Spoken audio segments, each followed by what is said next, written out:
दोस्तों, आज का इम्पॉर्टेंट वर्ड है श्योर। श्योर का क्या मतलब है?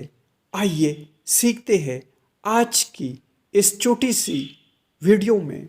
व्यूवर्स जो भी नए हो तो चैनल को ज़रूर सब्सक्राइब करें।